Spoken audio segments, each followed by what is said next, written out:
Audio Jungle. Audio Jungle.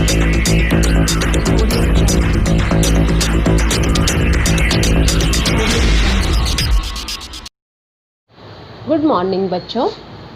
आज हम कक्षा 7वीं का छठा पाठ भौतिक और रासायनिक परिवर्तन पढ़ेंगे। परिवर्तन शब्द से आप क्या समझते हैं? कुछ बदलाव होना। रासायनिक परिवर्तन जो होते हैं वो क्या होते हैं? आज का हमारा यही टॉपिक है। रासायनिक परिवर्तन हमें कई बार स्पष्ट नहीं दिखाई देते और कई बार दिखाई भी देते हैं, जैसे किसी चीज़ का जलने के बाद नया पदार्थ बनना, पौधों में प्रकाश संश्लेषण की प्रक्रिया होना, दूध से दही का बनना या दूध से पनीर का बनना, गोबर से गोबर गैस में परिवर्तन होना। इन्हीं सब के विषय में हम आज पढ़ेंगे। यहाँ पर हमारा सीखने का प्रतिफल क्या है? दैनिक जीवन में होने वाले विभिन्न परिवर्तनों को रासायनिक रूप से समझते हैं तथा विभिन्न परिवर्तनों को छांटकर वर्गीकृत करते हैं। अब भौतिक परिवर्तन तो आप स्पष्ट रूप से देख सकते हैं, लेकिन आज हम देखेंगे कि रासायनिक परिवर्तन कैसे होते हैं, क्या होता है इनमें, क्या ऐसी नई चीज़ बनती है। आइए हम एक छोटे से क्रियाकलाप से इसकी शुरुआत करते हैं। परिवर्तन को देखने के लिए आप यहाँ पर देखिए कि हम एक क्रियाकलाप करते हैं और इसमें मेरे पास कुछ सामान है। ये सब सामान आपके घर पे भी उपलब्ध है, तो आप भी इसे करके देख सकते हैं। जैसे ये एक कागज़ है, एक लकड़ी है और एक मोमबत्ती जल रही है। तो यहाँ पर देखिए आप कि मैंने इस कागज़ पर कुछ लिखा, जैसे कुछ निशान बनाया, तो इस कागज की प्रकृति में इससे कोई भी परिवर्तन नहीं हुआ। ये कागज ऐसे का ऐसा ही रहा। और अब मेरे पास ये एक कैंची है। अब मैं इस कैंची से इस कागज के 2 टुकड़े कर देती हूँ। ये मैंने इसे काट कर इसके 2 टुकड़े कर दिए। अब भी कागज की प्रकृति में कोई अंतर नहीं आया। कागज पहले भी कागज था और अब भी ये कागज ही है। लेकिन अब हम क्या करते हैं? इस कागज़ को जलाते हैं, यानी कि इसका दहन करते हैं। यहाँ पर देखिए कागज़ को मैंने जलाया तो इसने तुरंत आग पकड़ ली और ये काला हो गया।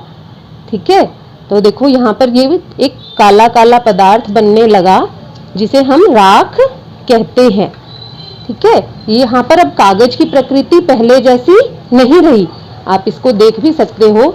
ये देखो, अब यहाँ पर इस कागज की प्रकृति पहले जैसी नहीं रही, एक नया पदार्थ बन गया जिसे हम राख कहते हैं। तो ये क्या हुआ? एक रासायनिक परिवर्तन, यानी कि कागज की प्रकृति बदल गई। अब इसके बाद आप देख सकते हो मेरे पास एक लकड़ी का टुकड़ा भी है। अब यदि मैं इस लकड़ी को तोड़ देती हूँ तो क्या हुआ?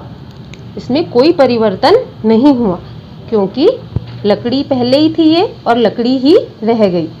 लेकिन अगर अब मैं इसको जलाने का प्रयास करूं तो क्या होता है? आप देखिए इसे कि इसकी प्रकृति में कुछ परिवर्तन होता है या नहीं होता, पहले जैसी रहती है। आप यहाँ पर ये भी देख सकते हो जलने के प्रक्रम में धुआं भी निकल रहा है। ठीक है, तो जलना भी एक रासायनिक प्रक्रम ही है। ये मोमबत्ती जल रही है तो ये रासायनिक प्रक्रम ही है। अब ये देखो ये जलना शुरू हो गया लकड़ी, और हम इसको इससे कंपेयर कर सकते हैं। अगर हम इसको बुझा दें, अब आप इसको कंपेयर करिए, देखिए इसमें से कितना धुआं निकल रहा है, इसका रंग बदल गया, इसका रूप बदल गया। जबकि पहले ये कैसे थी? कुछ इस प्रकार थी। अभी भी इसमें आग जो है हमें थोड़ी थोड़ी दिखाई दे रही है। इसी प्रकार अब आप इस मोमबत्ती को ही देखिए। जैसे अगर मान लो हम इस मोमबत्ती को बुझाएं तो इसमें से गैस निकल रही है, धुआं निकल रहा है। अगर मान लो इस मोमबत्ती के 2 टुकड़े कर दिए जाएं तो इसकी प्रकृति नहीं बदलेगी। जब इसके 2 टुकड़े किए तो वो कैसा परिवर्तन है? भौतिक परिवर्तन। भौतिक परिवर्तन में किसी भी पदार्थ के गुणों में कोई अंतर नहीं आता, लेकिन जब हम इसको जला देते हैं तो ये दहन की प्रक्रिया शुरू हो जाती है। तो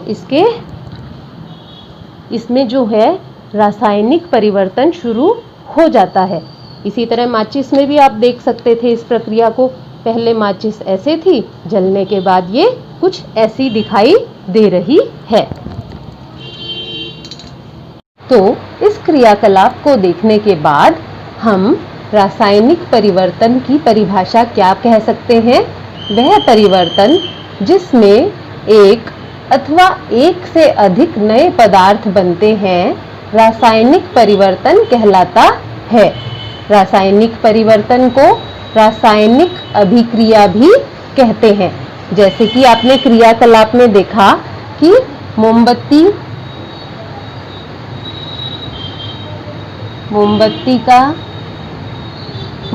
में दहन की प्रक्रिया, कागज का जलना। तो ये कैसे परिवर्तन है? रासायनिक परिवर्तन। इसके हम और भी बहुत से उदाहरण ले सकते हैं, जैसे मैग्नीशियम रिबन का दहन,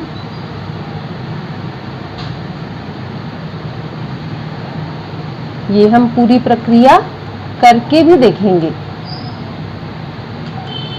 कि किस प्रकार मैग्नीशियम रिबन में दहन की प्रक्रिया होती है। दूसरा उदाहरण है पौधों में प्रकाश संश्लेषण। आप देखते हैं कि जब पौधा छोटा होता है या जब बड़ा हो जाता है तो उसके भागों में कोई परिवर्तन नहीं होते। जैसे उसमें जड़ें होती हैं, तना होता है, पत्तियां होती हैं। जब वो पौधा बड़ा हो जाता है तो उनका आकार, उनकी संख्या, पत्तियों की संख्या बढ़ती जाती है।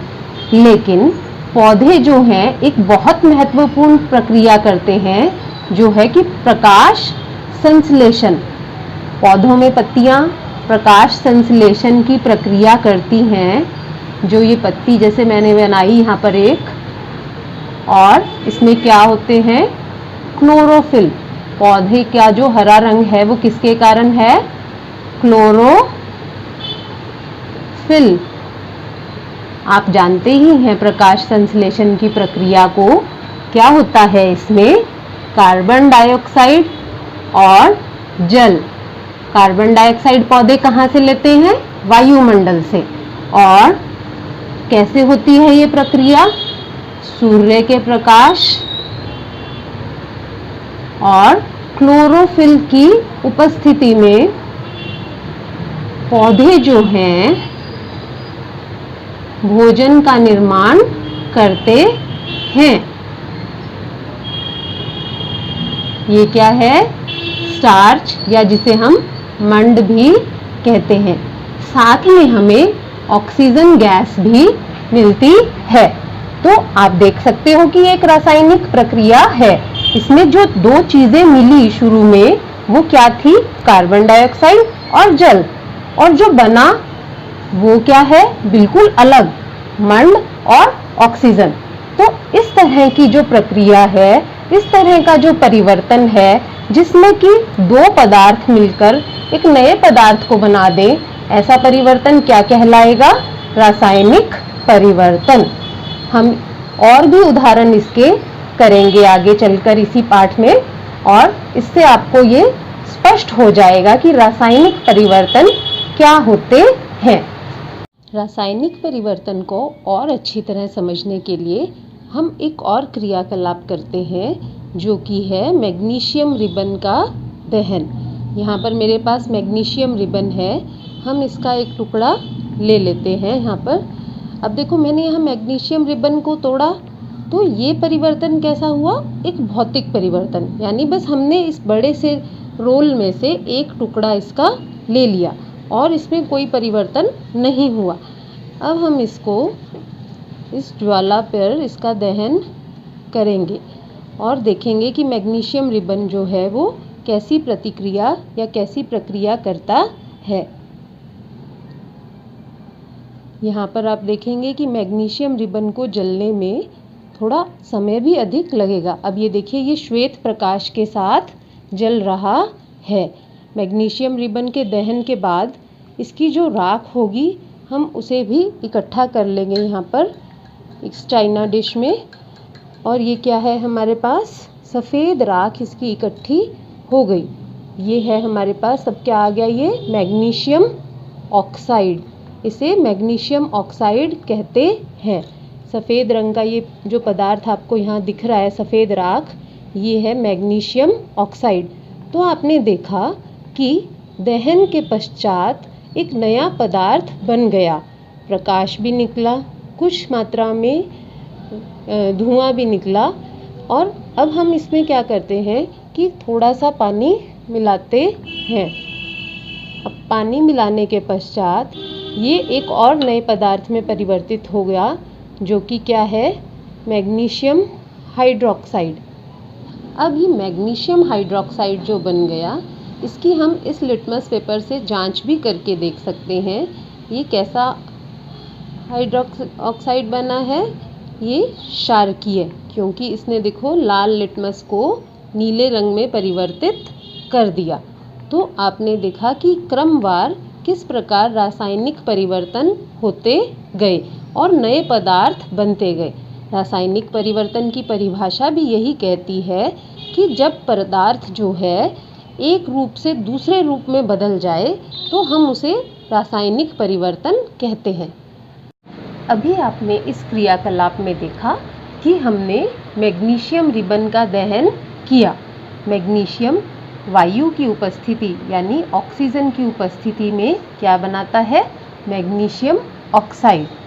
दहन के लिए ऑक्सीजन उपस्थित होना बहुत आवश्यक है। यहाँ पर आप इस बात को नोट करें कि दहन की प्रक्रिया जो है, दहन का मतलब होता है किसी पदार्थ का जलना, उसके लिए ऑक्सीजन का होना बहुत आवश्यक होता है। तो शुरू में हमारे पास क्या चीज़ थी, मैग्नीशियम। दहन हुआ उसका, हमारे पास एक नया पदार्थ बन गया, मैग्नीशियम ऑक्साइड। Magnesium oxide. अब इस मैग्नीशियम ऑक्साइड के साथ भी जब हमने इसको, मैग्नीशियम ऑक्साइड जो सफ़ेद राख बनी थी, जब हमने उसमें जल मिलाया, जल का सूत्र होता है H2O, तो हमारे पास एक और नया पदार्थ बन गया जो कि था मैग्नीशियम हाइड्रोक्साइड। तो इसी प्रकार की प्रक्रियाओं को, जिसमें कि नए पदार्थ का निर्माण हो, उन्हें हम रासायनिक परिवर्तन कहते हैं। अब इसके बाद हमने एक जांच और भी की कि मैग्नीशियम हाइड्रोक्साइड जो हमारे पास अंत में बना, वो किस प्रकृति का है। प्रकृति का मतलब अम्लीय है या क्षारीय है। तो हमने इसकी प्रकृति की जांच किससे करी, लिटमस पेपर से। लिटमस पेपर से हमने इसकी जांच करी। हमने जब इसमें लाल लिटमस पेपर डाला तो उसका रंग बदल गया। कैसा हो गया वो, नीला। ये इस बात को दिखाता है कि मैग्नीशियम हाइड्रोक्साइड की जो प्रकृति है वो कैसी है, क्षारकीय, क्योंकि क्षारकीय पदार्थों को लाल लिटमस पत्र नीले में परिवर्तित कर देता है।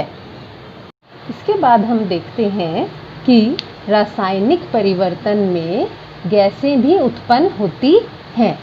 इसे समझने के लिए आइए हम एक और क्रियाकलाप करके देखते हैं। यहाँ पर मैंने कुछ मात्रा में बेकिंग सोडा लिया है। आपको जो ये सफ़ेद पदार्थ दिखाई दे रहा है, ये क्या है, बेकिंग सोडा। और इस प्याली में हमने एक मोमबत्ती भी लगा दी है। अब हम इस मोमबत्ती को जला देते हैं। यहाँ पे हमने मोमबत्ती को जला दिया। यहाँ पर आप ये भी ध्यान रखें कि दहन अपने आप में भी एक रासायनिक परिवर्तन है। अब यहाँ मेरे पास ये विनेगर है, जिसे हम हिंदी में सिरका कहते हैं। हम कुछ मात्रा में सिरका लेते हैं यहाँ पर और इस प्याली में डालते हैं। आप नीचे देख सकते हैं अच्छी तरह कि बहुत सारे बुलबुले उत्पन्न हो रहे हैं और कार्बन डाइऑक्साइड गैस बन रही है। कार्बन डाइऑक्साइड गैस जो है वो ऊपर उठी और उसने मोमबत्ती को बुझा दिया। तो ये भी एक प्रकार का क्या है, रासायनिक परिवर्तन है। तो इस क्रियाकलाप में आपने क्या देखा कि हमने बेकिंग सोडा और सिरके को मिलाया। बेकिंग सोडा पहले प्याली में था, उसमें मोमबत्ती लगाई और फिर उसमें सिरका डाला। अब यहाँ पर मैं आपको बेकिंग सोडा का रासायनिक नाम भी बता देती हूँ। क्या है ये नाम? Sodium hydrogen carbonate. Sodium hydrogen carbonate. इसे हम सूत्र के रूप में इस तरह भी लिख सकते हैं, NaHCO3। आप इसे ऐसे याद कर सकते हैं, सोडियम का प्रतीक चिन्ह Na, फिर हाइड्रोजन का H, कार्बोनेट का CO3। इसी तरह सिरका जो है, इसका भी रासायनिक नाम क्या है? एसिटिक अम्ल। इसका फॉर्मूला है CH3COOH। अब आप यहाँ पर ये भी देख सकते हैं कि बेकिंग सोडा क्या है? एक क्षारक है और क्षारक की जब अम्ल से अभिक्रिया हुई तो क्या बनता है? हमेशा हमने पहले पढ़ा हुआ है ये अम्ल और क्षारक वाले पाठ में कि अम्ल और क्षारक प्रतिक्रिया करके क्या बनाते हैं? लवण तथा जल और कुछ अन्य पदार्थ भी। तो यहाँ पर हमने कौन सी गैस निकलते हुए देखी? Carbon dioxide. ये अन्य पदार्थ जो हैं, ये अभिक्रिया थोड़ी जटिल है, इसे आप बड़ी कक्षाओं में विस्तार पूर्वक पढ़ेंगे। तो इस क्रियाकलाप में आपने देखा कि जब हमने बेकिंग सोडा में क्या मिलाया? सिरका, तो कौन सी गैस उत्पन्न हुई? Carbon dioxide. Carbon dioxide gas जो उत्पन्न हुई उसने मोमबत्ती को बुझा दिया। आप जानते ही हैं कि दहन के लिए हमें ऑक्सीजन की आवश्यकता होती है और कार्बन डाइऑक्साइड गैस जो कि एक भारी गैस है, उसने उस ऑक्सीजन को एक तरह से ढक लिया और मोमबत्ती जो है वो बुझ गई।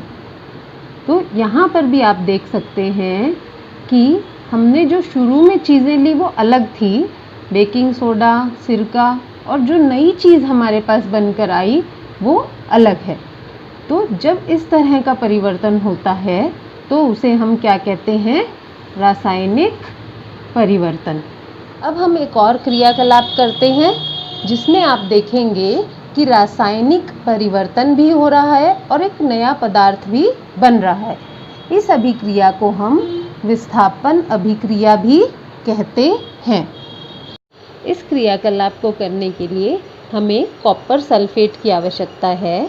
कॉपर सल्फेट जो है वो नीले रंग का पदार्थ होता है। इस प्रकार मैं आपको इसको निकाल के दिखाती हूँ, ये कैसा दिखाई देता है हमें। ये इस तरह का नीले रंग का पदार्थ होता है। कुछ मात्रा में हम यहाँ पर कॉपर सल्फेट ले लेते हैं और इसमें पानी मिलाते हैं और इसका एक विलयन तैयार कर लेते हैं। इसका विलयन तैयार कर लेते हैं हम यहाँ पर। इसको अच्छी तरह से घोल लेते हैं पानी में। तो आप देख सकते हैं कि यहाँ पर इसका एक नीले रंग का विलयन तैयार हो गया। इसका रंग आपको बहुत स्पष्ट दिखाई दे रहा है।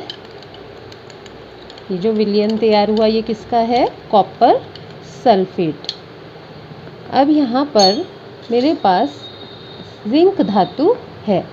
ये जो है एक धातु है जिंक। हम यहाँ पर एक धातु का टुकड़ा लेकर इस कॉपर सल्फेट के विलयन में डालते हैं। आप देखेंगे कि यहाँ पर एक रासायनिक परिवर्तन शुरू हो गया है। जिंक धातु जो पहले कुछ इस तरह की दिखाई दे रही थी, आप विलयन में देख सकते हैं कि इसका रंग बदलना शुरू हो गया है और कुछ समय बाद ही ये विलयन में से कॉपर को पूरी तरह से विस्थापित कर देगी और विलयन का रंग जो है वो भी बदल जाएगा। इस तरह हम देख सकते हैं कि ये कैसा परिवर्तन हो रहा है। यहाँ पर रासायनिक परिवर्तन हो रहा है। कॉपर जो है इसमें से अलग हो रहा है विलयन में से और उसका स्थान क्या ले लेगा, जिंक, और किसका विलयन बन जाएगा, जिंक सल्फेट का विलयन बन जाएगा। यहाँ पर पूरी तरह से इसका रंग बदल गया है। कंपैरिजन करने के लिए आप यहाँ पर इस धातु को देख सकते हैं, बिल्कुल चमकदार है, जबकि जो कॉपर सल्फेट के विलयन में हमने धातु का टुकड़ा डाला वो पूरी तरह से ब्राउन कलर का हो गया है। यानी कि कॉपर जो है कॉपर सल्फेट के विलयन से अलग हो गया और अब जो हमारे पास विलयन बना है वो क्या है, जिंक सल्फेट। अब आप देख सकते हैं कि ये कॉपर के कण हमें बिल्कुल अलग से भी इसमें दिखाई देने लग गए और विलयन का रंग भी जो है वो पहले ज़्यादा नीला था और अब कम नीला हो गया। तो ये किस तरह का परिवर्तन हुआ, रासायनिक परिवर्तन। इस क्रियाकलाप में हम जिंक के स्थान पर अगर लोहे के साथ ये अभिक्रिया करने की कोशिश करें तो देखें क्या होता है। यहाँ पर हमने फिर से कॉपर सल्फेट लिया थोड़ा सा और इसका हम क्या बनाएंगे, विलयन तैयार करेंगे। अब यहाँ पर मैंने थोड़ा फ्रेश कॉपर सल्फेट का विलयन तैयार किया है, तो आप इसको जिंक वाले से कंपेयर भी कर सकते हैं कि कैसे, देखो इनके रंग में परिवर्तन हो गया।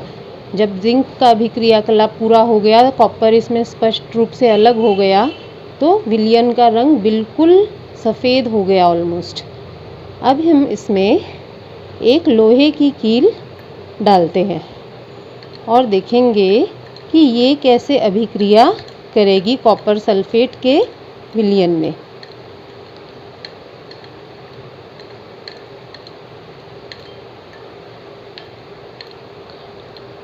अब आप देख सकते हैं कि इस विलयन में जो कील है उसके रंग में और जो पहले कील थी हमारी उसके रंग में कितना अंतर हो गया है।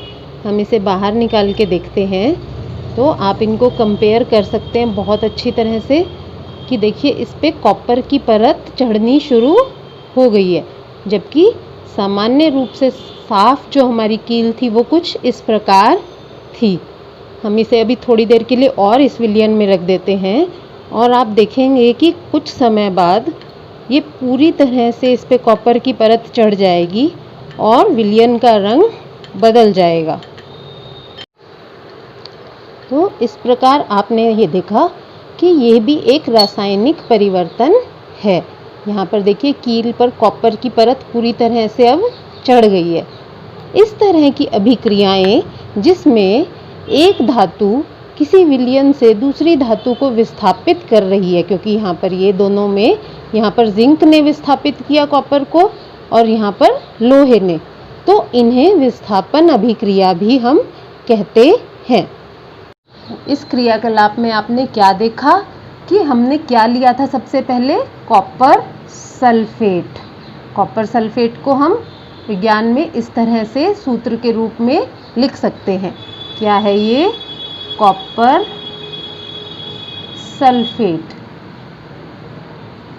क्या मिलाया था हमने इसमें, सबसे पहले एक जिंक धातु का टुकड़ा।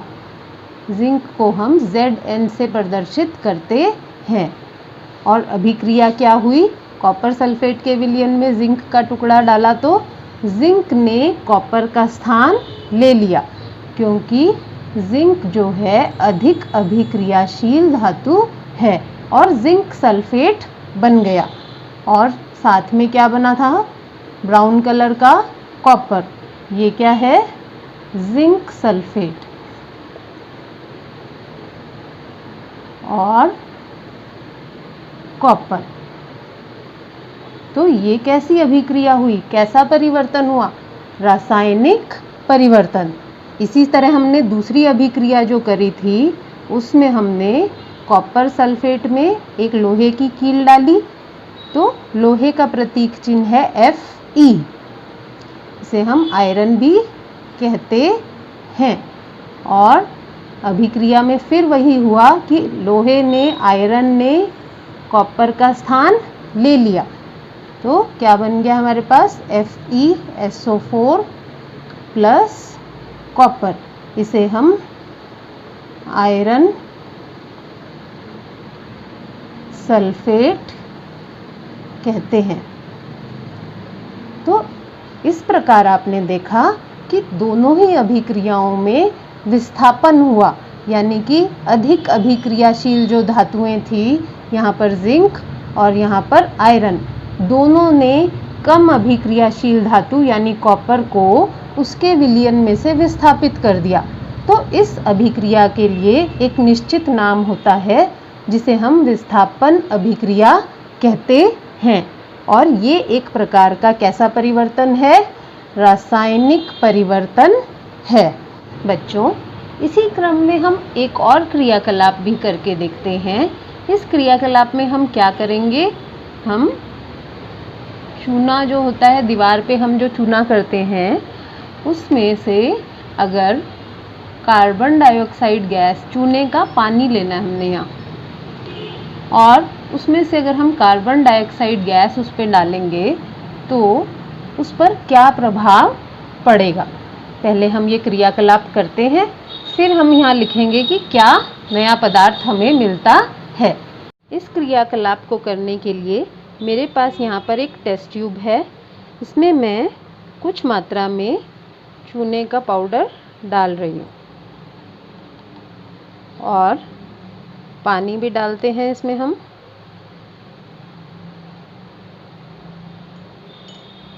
आप यहाँ पर देख सकते हैं कि एक घोल तैयार हो गया।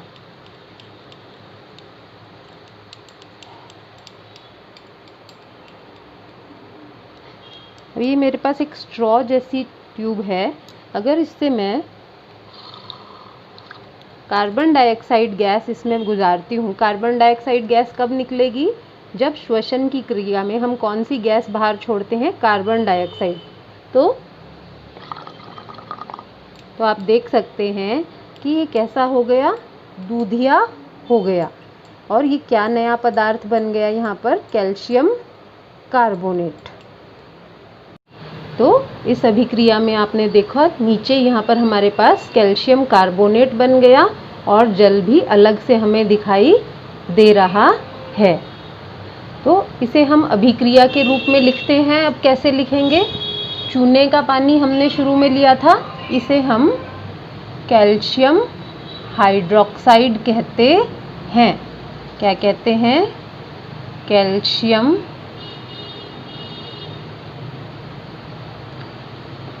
हाइड्रोक्साइड।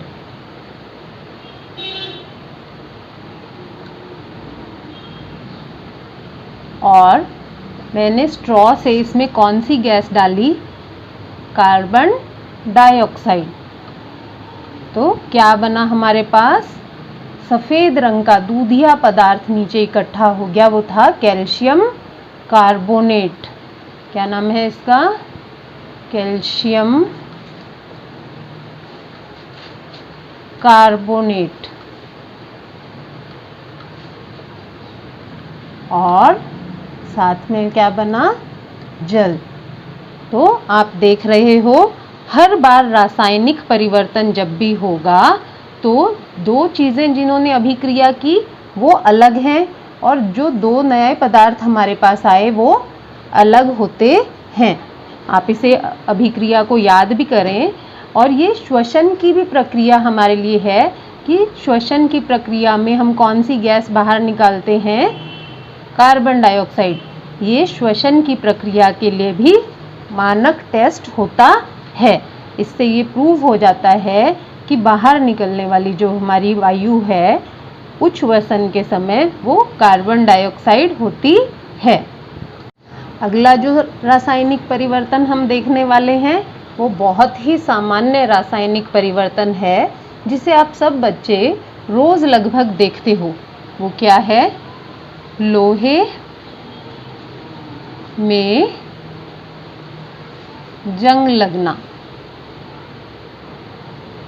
लोहे में जो जंग लगने की प्रक्रिया है उसे हम कहते हैं संक्षारण। संक्षारण जो है वो किस प्रकार होता है लोहे में?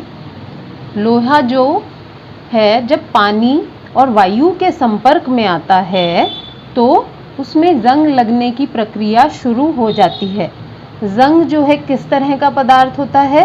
हल्का भूरे रंग का पदार्थ होता है। आइए हम देखते हैं कि जंग और शुद्ध लोहे में क्या फर्क होता है। आप देख सकते हो कि मेरे पास यहाँ एक कील है।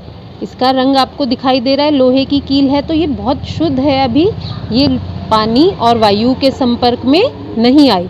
लेकिन यहाँ गार्डन में देखो, हमने एक स्टैंड जो देखा, यहाँ पर गमले पड़े हैं, स्टैंड है, यहाँ पानी के संपर्क में भी आ रहा है ये स्टैंड और वायु के संपर्क में भी आ रहा है। तो ये देखो इस पर किस प्रकार एक भूरी सी परत चढ़ गई है। इसे हम जंग कहते हैं। और इसके साथ आप ये भी देख सकते हो कि इस पे पेंट भी हुआ है। जहाँ जहाँ से पेंट हट गया वहाँ तो हमें जंग दिखाई दे रही है, लेकिन जहाँ पर पेंट हुआ है वो स्थान जो है वो जंग से सुरक्षित होता है। तो पेंट करके हम लोहे को जंग लगने से बचा सकते हैं। तो आपने देखा कि जंग कैसे लगती है। लोहा Fe, अभी थोड़ी देर पहले भी मैंने आपको बताया था कि ये लोहे का प्रतीक चिन्ह है। जब ये वायु के संपर्क में आता है और जल के संपर्क में, ये क्या है? ऑक्सीजन, वायु का घटक है ये, और जल के संपर्क में आता है तो आयरन ऑक्साइड बनता है। इसे हम Fe2O3 लिखते हैं। इसका नाम क्या है? आयरन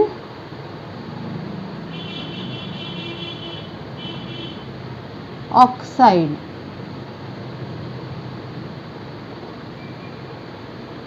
इसे ही हम हिंदी में जंग कहते हैं। और जब लोहे पे जंग लग जाती है तो हम कहते हैं कि वो संक्षारित हो गया। जंग लगना, संक्षारण, संक्षारित, इनका मतलब क्या है? जंग लगना। इससे बहुत अधिक हमें जो है व्यावसायिक रूप से हानि होती है, क्योंकि आप जानते ही हैं कि बहुत सारी चीज़ें जो हैं वो लोहे से बनी होती हैं। तो हम कैसे बचा सकते हैं चीज़ों को जंग लगने से? ये भी एक बहुत ही इम्पॉर्टेंट क्वेश्चन है। तो सबसे पहला और आसान उपाय जो हम कर सकते हैं जंग लगने से बचाने के लिए वो क्या है?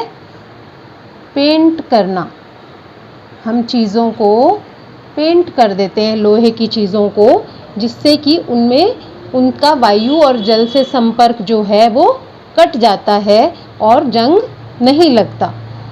दूसरा जो तरीका है, हम इन पर दो धातुएं मुख्य रूप से जो हम इस्तेमाल करते हैं वो हैं क्रोमियम और जिंक। इन दोनों में से किसी भी धातु की परत चढ़ा देते हैं। क्रोमियम या जिंक की परत चढ़ा देते हैं। क्रोमियम जो धातु है इसकी परत जो है हम चढ़ाते हैं कैसे? विद्युत लेपन की प्रक्रिया से। विद्युत लेपन की प्रक्रिया से। आपने देखा होगा कि साइकिल के हैंडल, आपकी जो साइकिल है उसके हैंडल, हमारे जो गैस के बर्नर हैं, गैस का बर्नर, या हमारे घर में जो नल लगे हुए होते हैं वो आपको कैसे दिखाई देते हैं? जैसे स्टील के बने हों, लेकिन उनमें क्या होता है कि लोहे के ऊपर इस धातु की, क्रोमियम की परत चढ़ा देते हैं। किसका इस्तेमाल करके? विद्युत का, अर्थात बिजली का।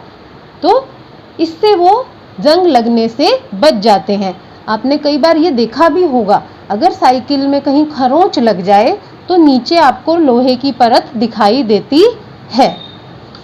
दूसरा तरीका यह है कि जिंक धातु की परत लोहे पर चढ़ा दी जाती है। अब जिंक धातु की परत चढ़ाने का एक पर्टिकुलर नाम है, जिसे हम क्या कहते हैं? यशद लेपन। यशद लेपन, आपने ये नाम याद रखना है। पेपर में कई बार ये प्रश्न आ जाता है कि लोहे पर जब जिंक की परत चढ़ाई जाती है तो उस प्रक्रिया को क्या कहते हैं? इसका नाम है यशद लेपन। इसे हम इंग्लिश में गैल्वेनाइजेशन भी कहते हैं। Galvanisation, NISATION। कभी कभी इस नाम से भी पेपर में पूछ लिया जाता है। हिंदी में हम इसे कैसे लिखेंगे? नाइजेशन। आपको नाम पूरी तरह से ये याद होने चाहिए ताकि पेपर में किसी भी रूप में आ जाए, चाहे उसको यशद लेपन लिखें चाहे गैल्वेनाइजेशन लिखें, आप उसको बता सकें कि जब लोहे पर जिंक की परत चढ़ाई जाती है तो उस प्रक्रिया का नाम क्या है? यशद लेपन। आपने अपने घर में स्टील के बर्तन भी देखे होंगे। अब स्टील में लेकिन जंग नहीं लगता, क्योंकि स्टील में मुख्य पदार्थ तो लोहा ही है, लेकिन उसमें और भी चीज़ें मिला दी जाती हैं, जैसे क्रोमियम, निकल, इसको हम निकेल कहते हैं। ये सब क्या हैं? धातुएं। और मैंगनीज। इन सभी धातुओं का मिश्रण जो है हमारा क्या है? Stainless steel. इनसे मिलने के बाद स्टील में जंग नहीं लगता। तो इस प्रकार हम कह सकते हैं कि रासायनिक परिवर्तन में निम्न घटनाएं हो सकती हैं। देखिए कौन कौन सी हैं? ऊष्मा, प्रकाश अथवा किसी अन्य प्रकार के विकिरण का निर्मुक्त होना अथवा अवशोषित होना। आपने जितनी भी घटनाएं देखी, जितने भी क्रियाकलाप हमने आज किए, उनमें सब में देखा कि ऊष्मा निकली, किसी में प्रकाश निकला। दहन की प्रक्रिया में प्रकाश और ऊष्मा दोनों थे। और कभी कभी रासायनिक अभिक्रियाओं में विकिरण भी निकलती हैं या अवशोषित होती हैं। इसे आपने देखा भी है, सुना भी है इसके बारे में कि ओजोन परत जो है, पृथ्वी पर आने वाली सूर्य से जो पराबैंगनी किरणें आती हैं वो विकिरण है, उन्हें अवशोषित कर लेती है। ये भी एक रासायनिक परिवर्तन का ही उदाहरण है। दूसरा परिवर्तन क्या देखने को हमें मिलता है? ध्वनि का उत्पन्न होना। जैसे आपने देखा है जब पटाखों का विस्फोट होता है तो ध्वनि भी उत्पन्न होती है। गंध में परिवर्तन होना, यानी किसी चीज़ की स्मेल जो है वो चेंज हो जाना। आपने देखा है जब खाना खराब हो जाए या कहीं पर कूड़ा पड़ा हो तो वहाँ रासायनिक परिवर्तन होना शुरू हो जाता है और उससे वहाँ की गंध में परिवर्तन होता है। अगला परिवर्तन जो हमें स्पष्ट दिखाई देता है वो है रंग में परिवर्तन होना। रंग में परिवर्तन हमने क्रियाकलाप में भी देखा कि जब हमने कॉपर सल्फेट के विलयन में जिंक का टुकड़ा डाला, कौन सी अभिक्रिया थी वो? विस्थापन अभिक्रिया। उसमें कॉपर सल्फेट का विलयन का रंग बदल गया। अगला है किसी गैस का बनना। तो रासायनिक परिवर्तन जब होंगे तो बहुत सारी गैसें निर्मुक्त होती हैं। जैसे हमने बेकिंग सोडा और सिरका को जब मिलाया तो कार्बन डाइऑक्साइड उसमें से निकली। अब हम देखेंगे आखिर में कि रासायनिक परिवर्तन जो हैं हमारे दैनिक जीवन में हमारे लिए किस प्रकार उपयोगी है। सबसे पहला उपयोग आप इसका देखिए, अयस्क से धातु का निष्कर्षण। अयस्क होते हैं वे खनिज पदार्थ जो प्रकृति में पाए जाते हैं उनसे उन्हें साफ करके हम धातुएं उनसे प्राप्त करते हैं। धातु जैसे लोहा, जिंक, ये सब धातुएं शुद्ध रूप में नहीं मिलती प्रकृति में। इन्हें हम निष्कर्षण की प्रक्रिया, निष्कर्षण का मतलब होता है उन्हें साफ करना, उन्हें साफ करके हम उनसे ये प्राप्त करते हैं। तो ये कई चरणों में रासायनिक परिवर्तन जब होता है तभी हमें धातुएं जो है शुद्ध रूप में प्राप्त होती हैं। अगला है औषधि निर्माण की प्रक्रिया में। आपने देखा होगा जितनी भी दवाइयाँ होती हैं वो सभी की सभी रासायनिक अभिक्रियाओं द्वारा ही तैयार की जाती हैं। उनको तैयार करने या उनके निर्माण की प्रक्रिया में चरणबद्ध तरीके से रासायनिक परिवर्तन होते हैं और अंत में हमें वो औषधि या दवाई प्राप्त होती है। और बहुत सारे उपयोगी पदार्थ जो हैं रासायनिक परिवर्तन के कारण ही हमें प्राप्त हुए। बहुत सारे नए जो पदार्थ हमें प्राप्त हुए उनमें रासायनिक परिवर्तनों का बहुत बड़ा योगदान है। जैसे प्लास्टिक, अपमार्जक। अपमार्जक होते हैं सफाई में उपयोग होने वाले पदार्थ। सफाई में जो पदार्थ हम उपयोग करते हैं जैसे डिटर्जेंट्स, साबुन, आजकल और भी कई तरह के पदार्थ आ गए हैं जैसे हार्पिक, लाइजॉल। इसकी जो सूची है वो काफ़ी बड़ी है। तो ये अपमार्जक जो हैं ये भी रासायनिक अभिक्रियाओं से ही प्राप्त हमें हुए। अगला है उर्वरक। खेतों में जो हम उर्वरक इस्तेमाल करते हैं जिनमें की मुख्य चीज़ क्या होती है, NPK। यहाँ पर NPK का पूरा नाम, N से नाइट्रोजन, P से फॉस्फोरस और K से पोटेशियम। तो ये भी रासायनिक प्रक्रिया द्वारा ही तैयार होते हैं। इसके बाद है संश्लेषित वस्त्र जैसे नायलॉन, रेयॉन। ये भी हमें सभी के सभी रासायनिक अभिक्रियाओं, रासायनिक परिवर्तन से ही प्राप्त हुए। तो आपने देखा कि रासायनिक परिवर्तन जो हैं हमारे जीवन का एक मुख्य भाग बन गए हैं। आपको ये पाठ बहुत अच्छी तरह से समझ आया होगा। Thank you very much.